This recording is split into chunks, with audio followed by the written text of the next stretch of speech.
detalles. Senador Roy Barreras, gracias por atendernos, muy buenos días, y bueno, pues celebramos que hayan podido llegar al final de la negociación. Gracias por atendernos en La Habana. Muy buenos días, Julio, Alberto, a todo el equipo, Juan Pablo, Camila y a los oyentes de la W. Los saludo aquí a 34 graditos de temperatura. Bueno, senador, aquí hemos dicho algunas cosas seguramente imprecisas que queremos aclarar con usted. Ha terminado la negociación, lo que viene ahora es el cortar y pegar, el de hacer la presentación bonita, el chequeo cruzado que hacen en los aviones, es decir, leer y leer y leer y leer para evitar cualquier error que se pase o cualquier desacuerdo, y una vez que eso termine, procede entonces sin firma, sino dando por hecho que es lo acordado, que no será modificado, pero que en este momento no será firmado, procede a ir al Congreso de la República, al Congreso de la Guerrilla y simultáneamente a la convocación del plebiscito, senador. Pero varias cosas, Julio. Primero, será firmado hoy, a la hora que lo determinen los jefes de las delegaciones, por los jefes de las delegaciones, en estricto cumplimiento de la sentencia de la Corte Constitucional, que como ustedes bien han informado, determina que debe cerrarse completamente la negociación, es decir, nada quedará pendiente, todo está resuelto. Y, por supuesto, tanto los países garantes hoy, que también firmarán, como los jefes negociadores serán notarios de ese hecho, de que se ha cerrado la negociación, requisito constitucional y legal para poder convocar el plebiscito por parte del presidente. Se desatan a partir de ese momento el cierre de la negociación varios episodios paralelos, usted menciona algunos. Lo primero es que debe publicarse en la Gaceta Oficial todo el acuerdo de que se determinó a última hora, y eso debe hacerse 3 días antes de que sea notificado el Congreso.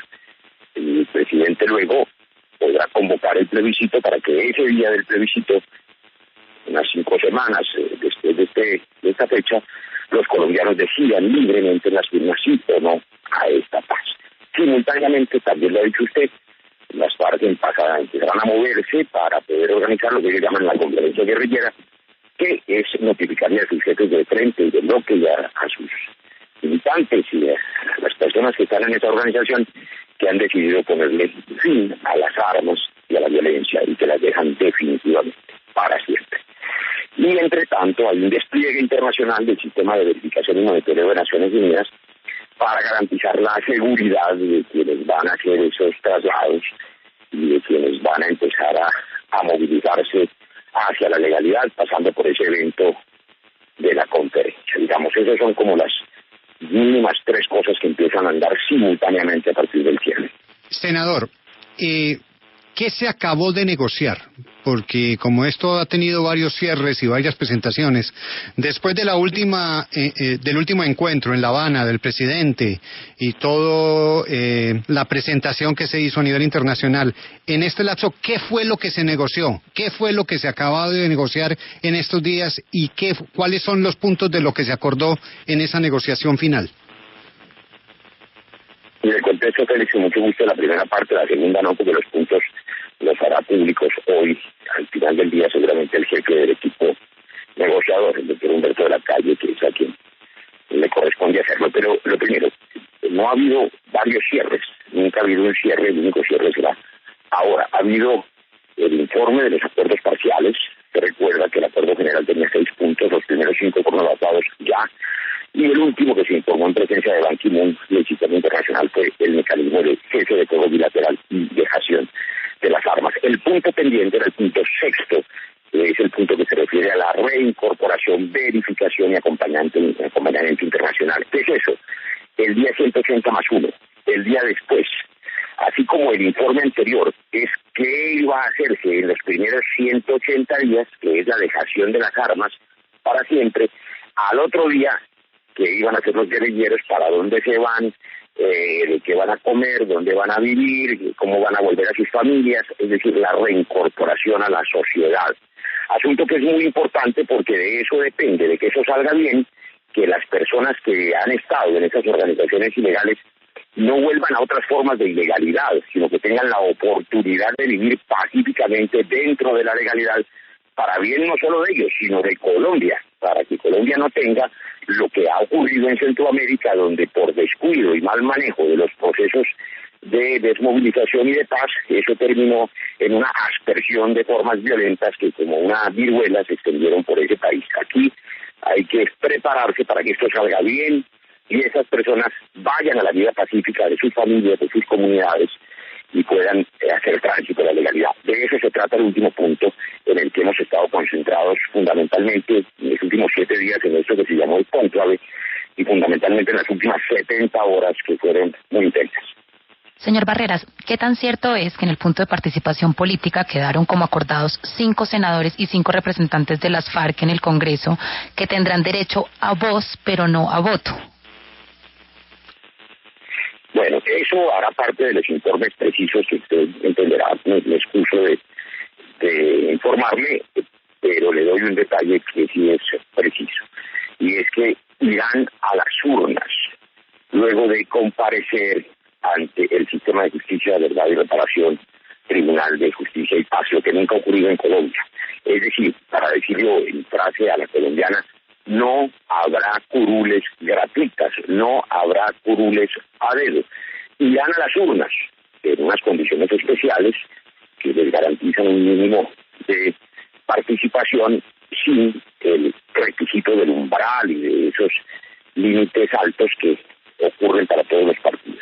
Pero irán a las urnas y solo llegarán los que reciban voto popular directo en el 2018. Eso es una verdad. El tema del número y la cifra seguramente será público por el resto del acuerdo, espero en las próximas horas, porque entre otras cosas seguimos trabajando. Es decir, yo salí a contestar esta amable llamada, pero en este momento se sigue trabajando. Senador, yo sé que para ustedes es muy difícil controlar las redes sociales y las declaraciones que se hacen fuera de ese salón donde usted está trabajando, que ahí es donde está la única verdad.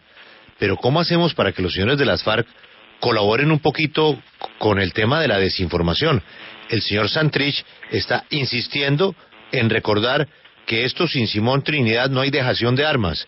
Hablamos esta mañana con Adolfo Pérez Esquivel, hablamos con Shlomo Ben-Ami, hablamos con el delegado de los Estados Unidos, con Bernie Aronson, para comentar pues la importancia del final de la negociación.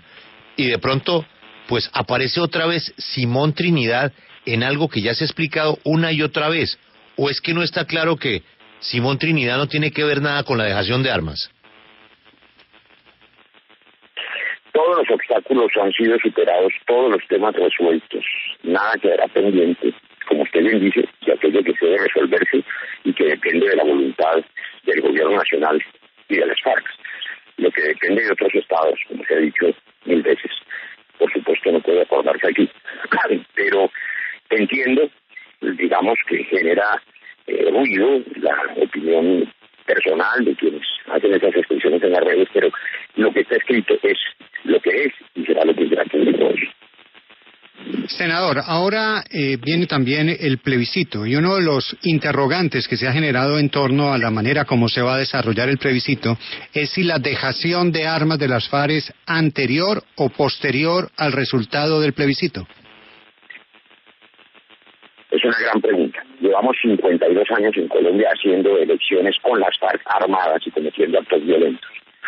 Esta será la primera vez en medio siglo que haya unas elecciones en paz, con la suspensión total del uso de las armas y con un cese de hostilidades, principalmente de fuego, que implica que, por supuesto, serán elecciones pacíficas sin ningún tipo de hostigamiento. Hay que recordar, sin embargo, y hay que reconocer que gracias al cese unilateral decretado por las FARC hace largos meses, las últimas elecciones, las elecciones regionales de octubre, fueron ya las más pacíficas de la historia. No hubo ni siquiera necesidad de trasladar una sola mesa de votación. Usted se acuerda que había muchas veces en la historia electoral que trasladar mesas de los corregimientos a las ciudades para protegerlas. Eso no volvió a ocurrir. No volvió a oír de ataques, de explosiones, de hostigamientos, mucho menos ahora que hay, recordémosle, un sistema de verificación que se empieza a desplegar por todo el país de Naciones Unidas Ya hay 120 observadores internacionales en el terreno y llegarán a ser cerca de 500 o 600, de manera que serán unas elecciones pacíficas donde no habrá por primera vez la amenaza del uso de las armas como preámbulo a que nunca más se usen las armas en la política colombiana. Senador, para hacer claridad, o sea, va a ser un plebiscito que se desarrollará en medio de ese cese al fuego, pero no todavía con la dejación de las armas, o sea, la entrega de esas armas que se va a regularizar en medio del procedimiento que se establezca, pero no se va a entregar armas antes del resultado del plebiscito. Como usted lo dice, por una razón grosísima, y es que esa será decisión de los colombianos, de los oyentes de la W. Ese es el valor inmenso de la decisión del voto ciudadano en el plebiscito.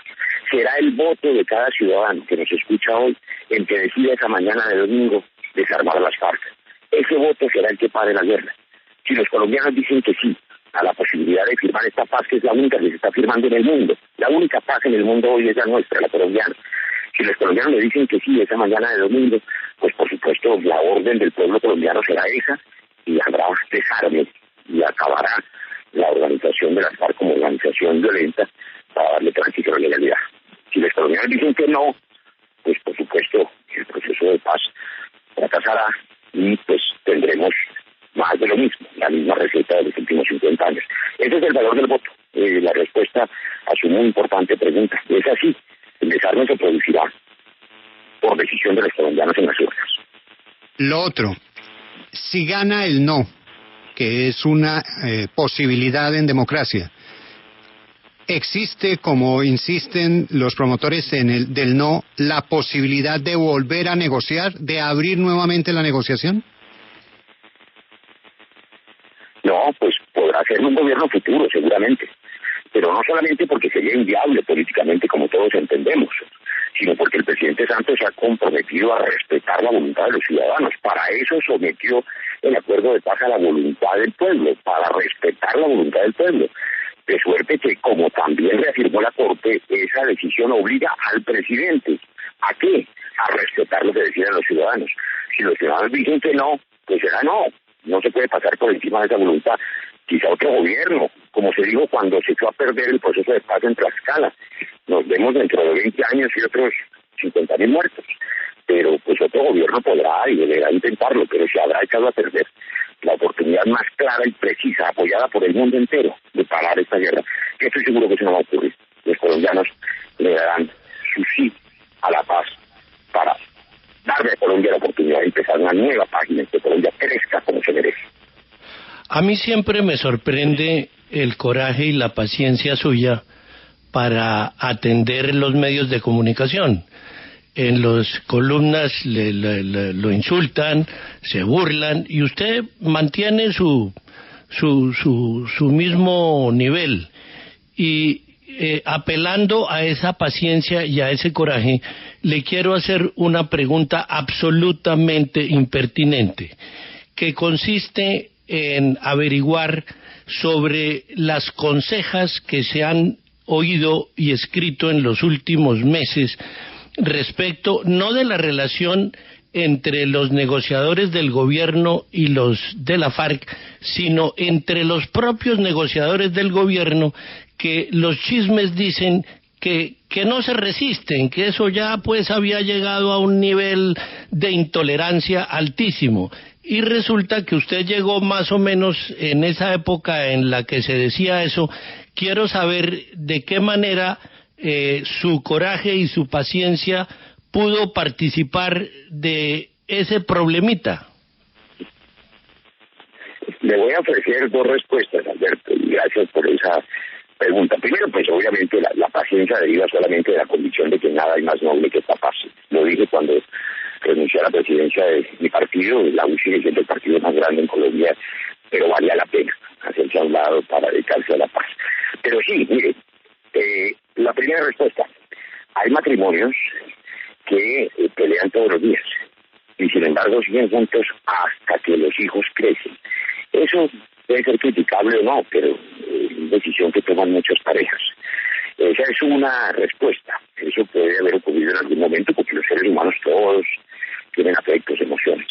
Pero la segunda respuesta, que es la que yo he visto, las fotos hablan por sí mismas.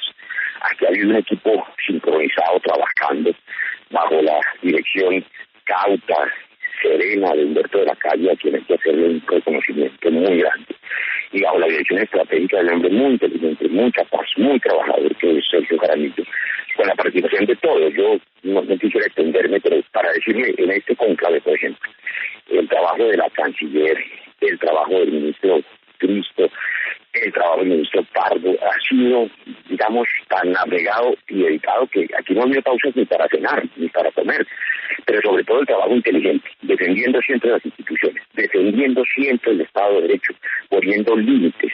Es decir, ha habido aquí un equipo completamente comprometido con la seguridad jurídica institucional de Colombia. Han hecho un gran trabajo todos y el equipo en eso no tiene fisura ninguna. Y el presidente Santos ha estado siempre amablemente a la mano y en la línea telefónica para resolver lo que ha habido que resolver. El equipo está sólido, unido hasta el último día, que espero que sea hoy.